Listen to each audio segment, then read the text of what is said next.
ជំរាបសួរកាលនេះខ្ញុំបាទនិទានខ្មែរកថាសូមលើករឿងចោលចិត្តជាដើម្បីបង្ហាញចែកជូនលោកយាយលោកតាហើយរឿងនេះដែរខ្ញុំបាទដកស្រង់ចេញអំពីប្រជុំរឿងខ្មែរនៅក្នុងសៀវភៅកម្ពុជាស្រយាលលេខ1ដល់3នៅពន្ធនៅឆ្នាំ1933និង34នៅក្នុងរឿងចោលចិត្តជានេះដែរក្នុងការយូរលង់ណាស់មកហើយមានក្មេងប្រុសម្នាក់នៅឯស្រុកមួយអ្នកស្រុកក៏តែងតែហៅគាត់ថាអាចចោលចិត្តជាលោកក្មេងនោះចម្រើនវ័យវឌ្ឍនាធំឡើងកាលណាឪពុករបស់គាត់ក៏បានមរណៈស្លាប់ចោលគាត់បាត់ទៅបន្សល់គាត់នៅតែជាមួយនឹងម្ដាយដែលរស់នៅទីតីទាល់ក្រឯចៅនោះមិនចេះធ្វើការងាររកស៊ីអ្វីនឹងគេសោះឡើយតែឲ្យតែយប់កាលណាបរោះចោលចិត្តជាចូលចិត្តតែដើរលួចទ្រព្យសម្បត្តិអ្នកស្រុកដតីក្នុងភូមិផងជាមួយគ្នាមេដាក៏តែងតែទូលមានព្រានប្រដៅម្ដេចក៏មិនព្រមធ្វើតាមនោះដែរទើបមេដានាំយកឲ្យទៅនៅឯវត្តដើម្បីបានសិក្សារៀនអក្សរត្រែងចេះនឹងគេចៅនោះក៏មិនរៀនសូត្រឡើយប្រព្រឹត្តតែដើរលួចទ្រព្យគេដើម្បីយកទៅចិញ្ចឹមមេដាវិញគ្រូរំលឹកព្រានប្រដៅម្ដងម្កាលក៏មិនព្រមស្ដាប់សោះឡើយនៅថ្ងៃមួយស្ដេចឬក៏ព្រះរាជានៅក្នុងនគរទ្រង់ចេញប្រថាប់ចុងរាជការអីឲ្យសពមើលនិមើលមុខមន្ត្រីសេនាបតីតូចធំទ្រង់មានព្រះរាជអង្គការថាបានណាគេមានប្រាក់ចំនួន40កហបណៈស្ដេចនឹងលើកនៅខេត្តមួយដើម្បីឲ្យគ្រប់គ្រងព្រោះឯនៅស្រុកនោះទំនេរមិនទាន់មានចវាយស្រុកនៅឡើយត្រាស់ហើយស្ដេចយាងចូលព្រះបរមរាជវាំងវិញទៅកាលនោះមន្ត្រីតូចម្នាក់វិលមកផ្ទះវិញនិយាយជាមួយប្រពន្ធការຕົកតោម្នេញចង់ធ្វើជាចវាយស្រុកជាពន់ពេកលោកវេលាយប់កាលណារៀបចូលដំណេកដេកទាំងភរិយាពេលក៏បានប្រាប់ថានាងអើយឥឡូវនេះស្ដេចមានព្រះរាជអង្គការថាបើអ្នកណាមានប្រាក់40កហបណៈថ្វាយដល់ព្រះអង្គដាក់ឃ្លាំងទ្រង់នឹងលើកឲ្យទៅជាចវាយស្រុកនោះឯងដែលនៅទំនេរការនិយាយជាមួយភរិយាដូច្នោះហើយភរិយាក៏ឆ្លើយតបទៅវិញថាអូអ្នកអើយចិត្តខ្ញុំនេះចង់ធ្វើជាចវាយស្រុកចង់ឲ្យអ្នកបានឡើងណាស់អ្វីត្បិតតែសពថ្ងៃយើងក្រលំបាកតោកយ៉ាជាពន់ពេកតើយើងនឹងឯងទៅរកប្រាក់នៅទីណាដើម្បីមកបាននិយាយហើយក៏នឹកមានតែផ្លូវមួយយ៉ាងបន់ស្រន់សំពះទេវតាសូមឲ្យជួយបានប្រាក់ចំនួន40កហបណៈដើម្បីយកទៅគល់ថ្វាយព្រះរាជាយកទៅតម្កល់នៅក្នុងឃ្លាំងគ្រានោះពេលនោះដែរចៃដន្យចោលចិត្តជាដើរកាត់ហើយក៏អង្គុយនៅក្បែរផ្ទះមន្ត្រីនោះក៏បានឮដូច្នោះក៏មានចិត្តអាណិតអាសូរក៏យកប្រាក់ចំនួន40កហបណៈពីផ្ទះវាវិចមកវិចកំណត់ទៅសម្ពុតមកលូកដាក់នៅប្រហោងជញ្ជាំងទុកឲ្យមន្ត្រីនោះទៅរួចក៏ត្រឡប់ទៅវិញលុះភ្លឺឡើងកាលណាមន្ត្រីនោះភ្ញាក់ឡើងក្រឡេកទៅឃើញបងវិចសម្ពុតក៏ចាប់មកលើកក៏ឃើញចំនួនមាស40កហបណៈក៏អខ្លាំងជាពន់ពេកក៏បានប្រាប់ប្រពន្ធថាយើងបានប្រាក់40កហបណៈហើយគឺទេវតាឲ្យដែលបានបន់ស្រន់ជប់មិញនេះឯងប្រពន្ធនោះក៏ស្ទុះវឹងមកឃើញដូច្នោះក៏មានចិត្តត្រេកអរជាពន់ពេកលុះដល់ថ្ងៃរសៀលមន្ត្រីនោះក៏បានយកប្រាក់40កហបណៈទៅថ្វាយទៅដល់ ស្ដេចដើម្បីតម្កល់ដាក់នៅឃ្លាំងព្រះរាជាក៏តាំងមន្ត្រីនោះឲ្យទៅតាមអ្វីដែលខ្លួនសន្យាទៅរក្សាស្រុកនោះខេត្តនោះទៅចំណែកចែកកាលអីចោលចិត្តជាកាលបដិងថាមន្ត្រីនោះបានទៅធ្វើជាចវាយស្រុកហើយក៏ដើរស្វែងរកលួចទ្រព្យសម្បត្តិអ្នកដតីក្នុងស្រុកខេត្តនោះធ្វើដំណើរឲ្យគេចាប់ខ្លួនបានឯពួកម្ចាស់ទ្រព្យក៏បាននាំមកចោលចិត្តជានោះទៅដល់ស្វាយស្រុកនោះដែរក៏ចវាយស្រុកបង្គាប់ឲ្យមេគុកដាក់ច្រវាក់ឃុំទុកនៅក្រោយផ្ទះរបស់លោកដោយវេលាយប់ស្ងាត់ឲ្យចោលចិត្តជានិយាយរអ៊ូតែម្នាក់ឯងថាហេតុតែឯងមានចិត្តអាណិតគេកាលគេចង់ធ្វើចវាយស្រុកខ្លួនឯងប្រឹងរកយកប្រាក់40កហបណៈវិចបង្វិចកំណប់សម្ពត់យកមកដាក់ឲ្យគេទាំងយប់ឥឡូវនេះគេបានទៅធ្វើចវាយស្រុកហើយគេរមើលគុណករណាឯងគេមិននឹកបន្តិចសោះថាក៏បានដាក់ច្រវាក់ឃុំឯងឲ្យទុកវេទនាដូច្នេះចោលចិត្តជានិយាយតែពាក្យដដែលរអ៊ូម្នាក់ឯងមិនឈប់សោះឡើយឯចវាយស្រុកនឹងប្រពន្ធបានឮនិយាយដូច្នេះក៏ប្រឹងសារគ្នាថាគួរឲ្យឆ្ងល់ណាស់ឯចោលនេះនិយាយពាក្យនេះជារឿងខ្លួនយើងទេតាគួរតែយើងចោះទៅសួរវាឲ្យដឹងច្បាស់មកមើលទៅចវាយស្រុកចុះពីផ្ទះទៅសួរចោលចិត្តជានោះលោកនិយាយរឿងអ្វីយើងស្ដាប់បានខ្លះយើងស្ដាប់មិនបានខ្លះចូលឯងនិយាយពាក្យនឹងរឿងដែលឯងនិយាយរអ៊ូឲ្យយើងស្ដាប់បន្តិចក្នុងវេលានេះតាមពិតមកមើលក៏បានសួរនាំចោលចិត្តជាដូច្នោះហើយទើបក៏និយាយរាយរាប់ប្រាប់តែខ្លួននេះជាអ្នកប្រព្រឹត្តចោរកម្មមែនដែលដើរលួចទ្រព្យសម្បត្តិគេពេលយកមកចិញ្ចឹមជីវិត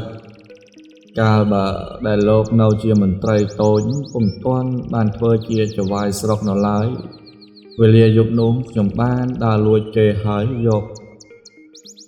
មកអង្គុយក្រោយផ្ទះរបស់លោកក៏បានឮប្រពន្ធលោកនិងលោកនិយាយអំពីរឿងប្រាក់40កហបណៈនេះឯង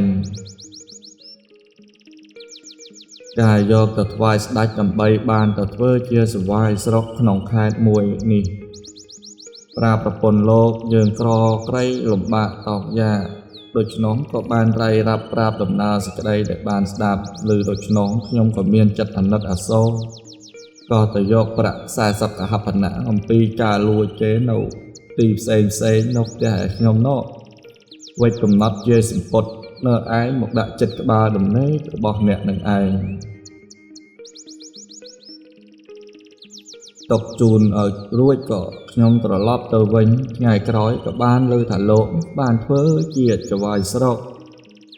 ខ្ញុំក៏មកលួចគេក្នុងខេត្តនេះគេក៏ចាប់ខ្ញុំបាននាំមកជូនលោកក៏ធ្វើទុកទោសមនិញឥតត្រាប្រណីដល់ខ្ញុំឯចវាយស្រុកនោះបានស្ដាប់ក៏ជឿជាក់ឥតមានសង្ស័យហើយថាសម្លាញ់អើយឯងនិយាយនេះពាក្យពិតប្រកបមែនដែលអញបានធ្វើចវាយស្រុកពីព្រោះតែឯងជួយវេលានេះឯងកំភៃកំតូចចិត្តអ្វីអញនឹងដោះលែងឯងរួចផុតអំពីទោសនេះមួយទៀតឯងនិងអញត្រូវតែធ្វើជាសម្លាញ់នឹងគ្នាសន្យារួចហើយក៏ចវាយស្រុកសួរថាឯងឈ្មោះអ្វីបរោះនោះក៏ប្រាប់ថាខ្ញុំបាទឈ្មោះចោលចិត្តជាសួររួចហើយចវាយស្រុកក៏ឡើងទៅលើផ្ទះវិញលុះឮច្បាស់កាលណាចវាយស្រុកក៏បង្គាប់ឲ្យមេគុកនោះដោះលែងឲ្យរួចអំពីផុតទុកហើយក៏ថាសម្លាញ់ឯងនៅជាមួយអញចោះអញនឹងចិញ្ចឹមឯងចាប់ពីថ្ងៃនេះតទៅតែសូមឯងកុំលួចទ្រព្យគេទៀតអីពេលនោះដែរចោលចិត្តជាឆ្លើយថាអញរឿងលួចនេះអញមិនចូលស្របមិនឈប់ទេតែអញលួចទ្រព្យគេនេះគ្រាន់តែចិញ្ចឹមជីវិតមេដាមេម៉ាយរបស់អញទេតា ចៅហ្វាយស្រុកក៏ត្រឡប់ទៅយកប្រាក់40កហបណានឲ្យទៅចិញ្ចឹមមាតា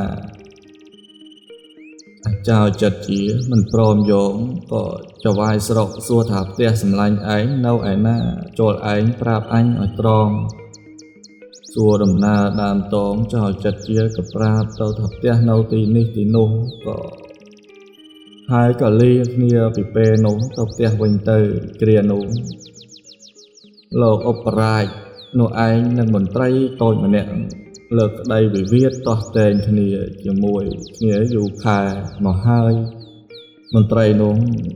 ពុំគិតចង់សម្លាប់នៅលោកឧបរាជនោះឲ្យបានមន្ត្រីតូចនោះមានស្រីបំរើម្នាក់ជាទីទុកចិត្តធ្វើប្រើដូចម្ដេចបានទាំងអស់ស្ត្រីបំរើនោះក៏ពុតគង់ដោយផ្ដើមទៅដោយមន្ត្រីតូចនោះឲ្យអស់អំពីចិត្តក្បិតអីជំពាក់គុណរបស់មន្ត្រីនិយាយហើយស្ត្រីបំរើវេលាការនោះចូលឯងអាណិតអញពីព្រោះអញស្អប់លោកឧបរាជនេះណាស់អញចង់សម្លាប់ចោលតែមិនដឹងរកអ្នកណាជួយបានរឿងនេះគិតនិយាយសពហើយផ្សេងមួយក៏ឃើញតែមានប្រាជ្ញហើយមន្ត្រីនោះបង្គាប់ស្ត្រីបំរើចូលឯងចេញអំពីអញទៅយកប្រាក់របស់លោកយកប្រាក់ពីអញហើយទៅនៅជាមួយនឹងកុយចោះរួចក៏ខំបង្គាប់កត់គង់ទំនុកបំរុងបំរើឲ្យអស់អំពីសមត្ថភាព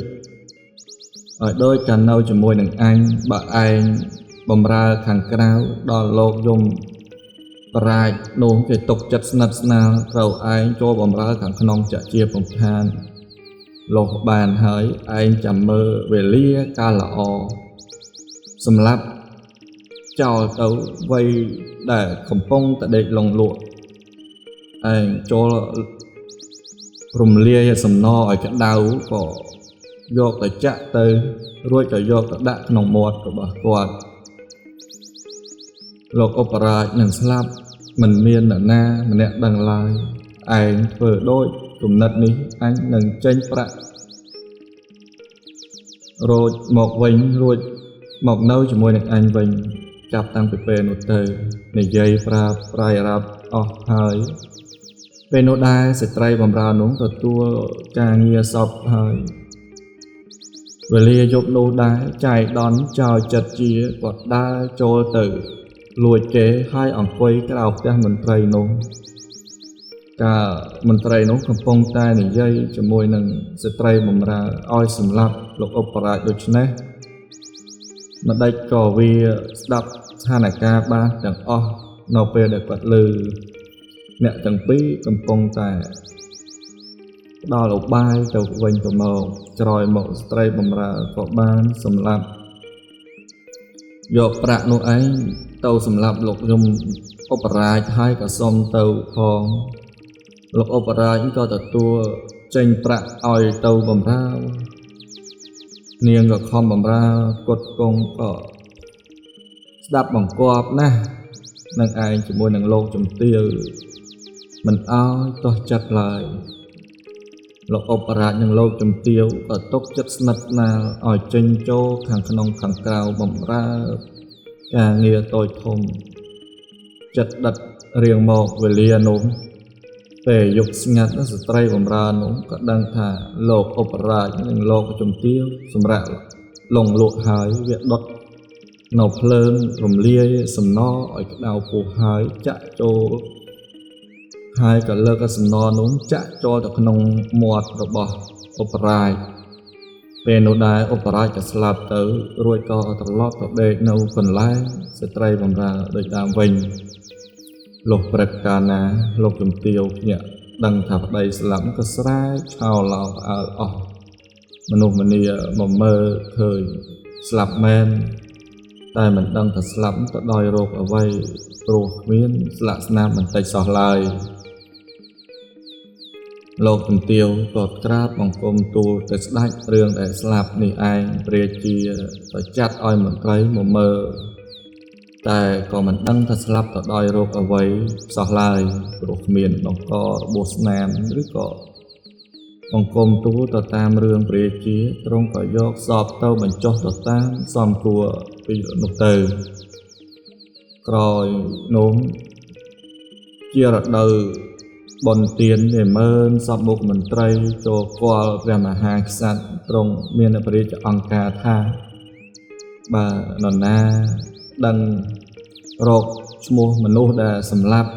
ឧបរាជឃើញបានដឹងច្បាស់ប្រកបនឹងលើកឲ្យទៅធ្វើជាឧបរាជបន្តរួចទ្រង់ក៏យាងចូលទៅខាងព្រាហ្មណ៍រាជវាំងវិញសេនាធិបតីនៃមើលសពមុខមន្ត្រីក៏ទៅផ្ទះរៀងខ្លួនអស់ទៅព្រានោះចវាយស្រុកដែលជាសម្លាញ់របស់ចៅចិត្តជាចង់ធ្វើជាឧបរាជណាស់ក៏បានទៅរកចៅចិត្តជាសួរនាំពេលនោះដែរក៏ទៅថាដល់ចៅចិត្តជាសួរថាតើឯងមករកអីសម្លាញ់មកធ្វើអ្វីនៅផ្ទះរបស់យើងចវាយស្រុកក៏តបថាមកសួរឯងបន្តិចអំពីរឿងរបស់ឧបរាជដែលស្លាប់ដោយឥតមាននរណាដឹងពីការស្លាប់ព្រោះរោគអ្វីឥឡូវនេះស្ដេចមានព្រះរាជអង្គការបាននរណារកឈ្មោះមនុស្សដែលសម្លាប់ឧបរាជឃើញប្រកាសនឹងឲ្យឡើងធ្វើជាឧបរាជបន្តនោះឯងរឿងនេះអាសម្លាញ់ឯងដឹងឬអត់ក្បិតអញចង់ធ្វើជាឧបរាជណាស់វើយក៏បានសួរនាំដូច្នោះហើយអាចចៅចិត្តជាឆ្លើយថារឿងនេះអញដឹងច្បាស់ព្រោះវេលារាត្រីមួយនោះអញដើរលួចគេហើយមកអង្គុយក្រោយផ្ទះមន្ត្រីតូចម្នាក់នៅខាងជើងផ្ទះរបស់លោកឧបរាជឆ្ងាយពីគ្នាបន្តិចមន្ត្រីនោះប្រាប់ស្រីបម្រើថាអញស្អប់លោកឧបរាជណាស់ចង់សម្លាប់ចោលព្រោះជាសត្រូវនឹងអញជាដើមគ្រានោះត្រូវឯងជួយអញជាប្រកាសដូច្នេះត្រូវឯងចេញពីផ្ទះអញទៅរកលោកឧបរាជទៅព្រមទទួលឲ្យនៅត្រូវខិតខំបម្រើគាត់ឲ្យដូចចិត្តទំនុកចិត្តរបស់គាត់ស្និទ្ធស្នាលបម្រើចេញចូលខាងក្នុងខាងក្រៅអត់មានឲ្យទាស់ចន្លោះកន្លែងណាមួយលុះយកស្ងាត់ចូលឯងដុតភ្លើងរំលាយនៅសំណឲ្យក្តៅពោះហើយចាក់ចូលទៅក្នុងមាត់របស់លោកឧបរាជកំពុងតែដេកលក់គង់នឹងស្លាប់មិនខានរឿងនេះអញបានស្ដាប់ទៅចេះចាំប្រកាសចូលសម្លាញ់ឯងទៅទូលស្ដេចនៅរឿងនេះតែត្រូវកោះខ្មោចមកផងដើម្បីបញ្ជាក់វះមកមើលបើឃើញសំណនៅក្នុងពោះខ្មោចនោះមែនអាចសម្លាញ់ឯងនឹងបានធ្វើជាឧបរាជជាពុំខាននោះឡើយពេលនោះដែរចវាយស្រុកក៏បានស្ដាប់ហេតុការណ៍ហើយក៏ត្រឡប់ទៅផ្ទះវិញថ្ងៃក្រោយមកចវាយស្រុកទៅទូលស្ដេចទៅតាមរឿងរ៉ាវដែលបានដឹងស្ដេចទ្រង់ឲ្យអ្នកងារទៅចាប់មន្ត្រីនិងស្រីនោះមកឃុំទុកហើយទ្រង់ឲ្យគាស់ខ្មោចលោកឧបរាជមកវះមើលក៏ឃើញសំណក្នុងពោះនោះប្រកាសមែនទើបទ្រង់ជំនុំរឿងនេះឯស្ត្រីនោះឆ្លើយថាខ្ញុំសម្លាប់លោកឧបរាជពិតប្រកាសមែនទ្រង់ឲ្យប្រហារជីវិតទាំងពីរនាក់ចោលទៅហើយទ្រង់ក៏តាំងចវាយស្រុកនោះឲ្យធ្វើជាឧបរាជបន្តចាប់តាំងពីពេលនោះមកឯចវាយស្រុកកាលបើធ្វើជាឧបរាជហើយឲ្យទៅបម្រើអាចោចិត្តជាសម្លាញ់លោកវាមកដល់ប្រាប់ថាសម្លាញ់អើយឯងមានគុណនឹងអញច្រើនណាស់ឥឡូវនេះអញចង់ធ្វើជាឧបរាជហើយអញបានធ្វើជាឧបរាជដោយសារតែឯងជួយអញអំពីថ្ងៃមុននេះចាប់តាំងពីថ្ងៃនេះតទៅឯងកុំលួចគេទៀតអញចិញ្ចឹមឯងមេត្តាបិតានិងសម្លាញ់ឯងរស់ថ្ងៃអស់ជីវិតអាចោចិត្តជាឆ្លើយថាអញសូមលួចតែបន្តិចម្ដងមកកាលនោះទេថាតែប៉ុណ្ណឹងក៏វាត្រឡប់ទៅផ្ទះវិញ លោកយប់ឲ្យចោលចិត្តជាទៅលួចដង្ខៅម្នាក់ក៏មានប្រាក់និងសម្ពុតអាវជាច្រើនយកមកជូនមេដាលោកព្រឹកឡើងចោលចិត្តជាមកប្រាប់លោកឧបរាជថាសម្លាញ់យកមិញអញលួចគេបានប្រាក់នឹងខោអាវសម្លៀកបំពាក់ច្រើនណាស់ថ្ងៃនេះតទៅអញលះបង់រឿងលួចគេនេះហើយសម្លាញ់ឯងកំភៃលោកយំឧបរាជនោះក៏បើឯងឈប់លួចគេនោះអញអណាស់បើខ្វះខាតប្រាប់អញឯងកុំទៅទាល់អ្វីអញនឹងជួយឯងរស់អស់អំពីសមត្ថភាពចំណែកចេការក្រោយមកចោលចិត្តជាក៏លាលោកឧបរាជមកផ្ទះវិញទៅរក្សាសុខសប្បាយជាមួយនឹងមេដាបេដាលោកឧបរាជនឹងចោលចិត្តជាស្រឡាញ់រាប់អានគ្នាចិញ្ចឹមគ្នាដល់រាប់អស់ជីវិតដោយការសន្យានោះឯងបុរាណទស្សនៈមួយលោកលើកឡើងថាចិត្តមនុស្សល្អជាតែមានគ្នាជាទីពឹងឧទាហរណ៍ដូចជារឿងបុរសកំសត់ហៅកាត់ថាចៅចិត្តជានិងបុរសដែលជាមន្ត្រីតូចម្នាក់បានឡើងបុណ្យស័ក្តិមិនដែលភ្លេចគ្នាតែជួយគ្នាក្នុងគ្រាក្រហ្នឹងហើយជាចុងក្រោយខ្ញុំបាទនិទានខ្មែរកថាបញ្ចប់រឿងចៅចិត្តជាតាមតែប៉ុណ្ណេះសូមអរគុណ